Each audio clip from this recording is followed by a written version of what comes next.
Last week we enjoyed exploring the waterfalls, the waterholes, the four-wheel drive tracks and the best camping in Cape York. We started making our way back to civilization to restock before we head back out in search for some more off-road adventures. Thanks for joining us for Van Life Episode 3. So we arrived in Cooktown yesterday to restock, but there was heaps to see and do in Cooktown, so we ended up staying the night at the RV camp at the racecourse.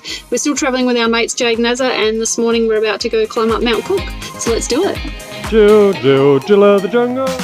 Don't tread on my caterpillar, Bonbon. My pet caterpillar.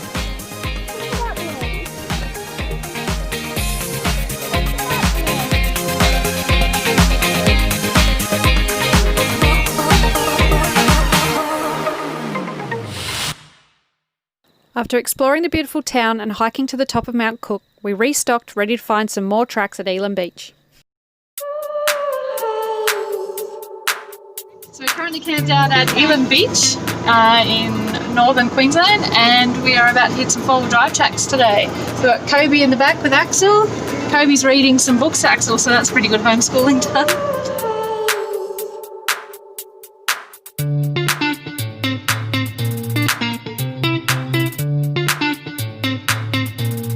We checked out the beautiful painted cliffs and watched some kite surfers before making our way to Cape Bedford.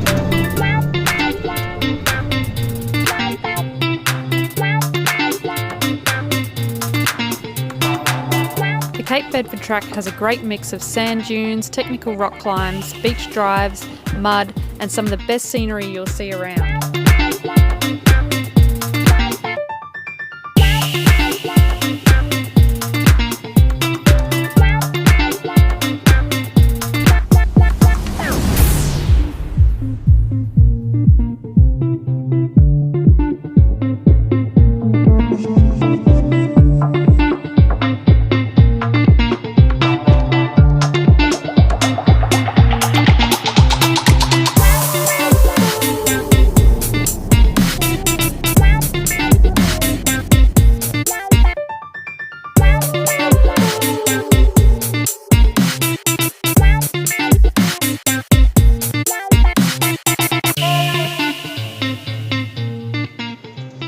So if there's no chickens, Bonnie, who made the chicken tracks? Chickens. There's 9 chickens. There's no chickens. Yes, there is. No, there isn't. No, there isn't. Bonnie wants to know if there's no chickens here, who made the chicken tracks? It's a good question.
Back to camp. That was pretty cool.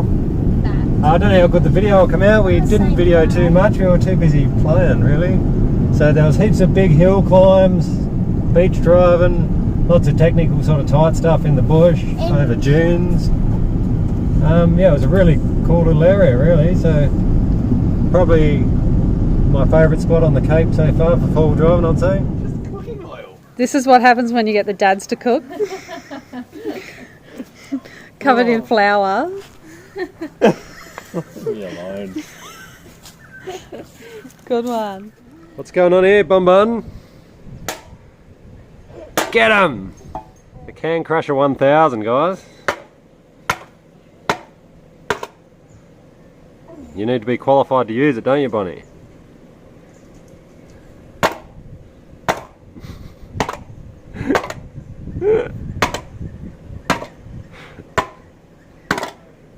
She might be a slow process if you've got a few cans. You have arrived.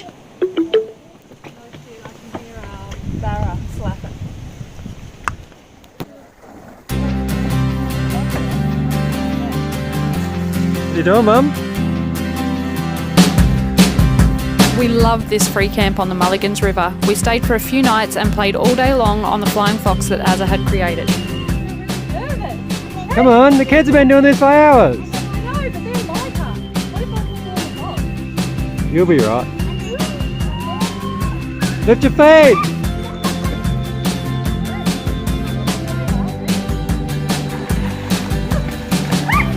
Ah!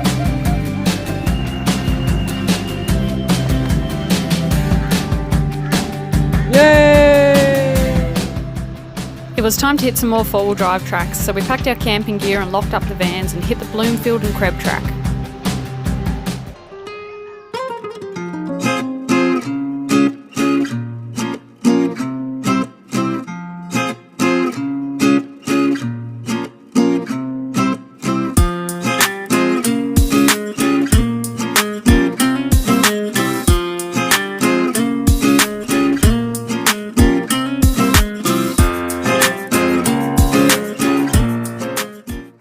So we're halfway along the Bloomfield track and today we're about to hit the CREB. Last night we roof-topped it here and it rained its arse off, so we're hoping that the CREB might be a little bit more exciting than the Bloomfield, because the Bloomfield was a little bit disappointing. Wasn't really much of a track. I wouldn't even call it a four-wheel drive track. It really was just a gravel road. So yeah, we're hoping to have a little bit more of an excitement today on the CREB. So let's go, let's do it.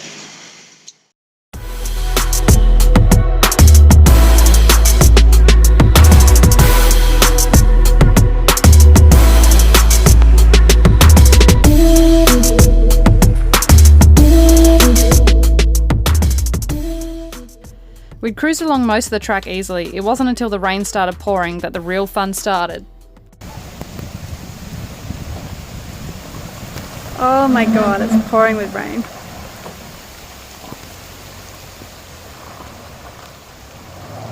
Sliding. Oh.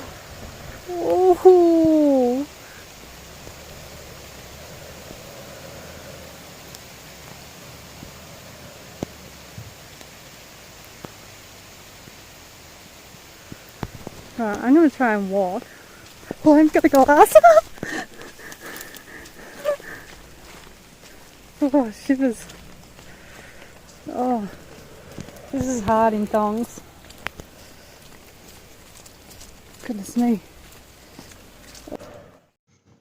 Well, that was an epic fail. I just come down the hill and came completely arse up. There goes my nice clean clothes. Going to increase our traction in the mud.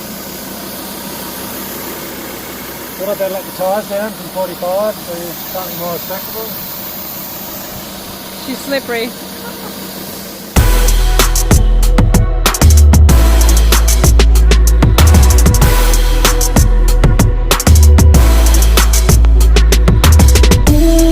Everyone knows to let your tyres down on the beach on the soft stuff, but it also makes a big difference in the mud or on the rocks.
cars are going to need a high pressure clean out at this stage.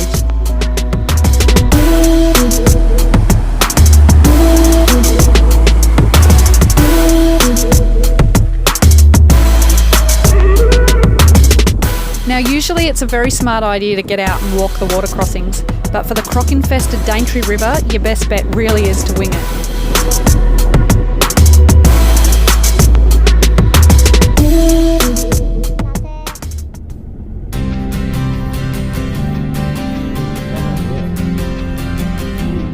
We were on our way back to the caravans and we were keen for a hot shower, but just up the road we came across a stranded backpacker.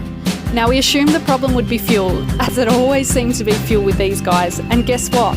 It was, but it wasn't what we thought. He'd bumped a switch turning his car to gas that was no longer in use, so after 20 minutes ruling out every other fuel related issue, the boys flicked a switch and he was good to go.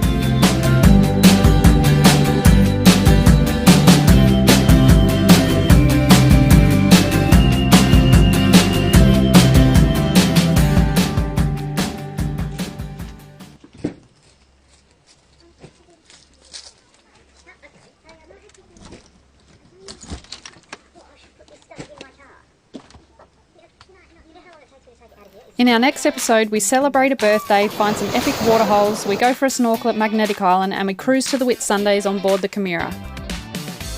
We've put a lot of time and effort into these videos, so we'd absolutely love it if you leave us a comment and share it with your mates. Thank you.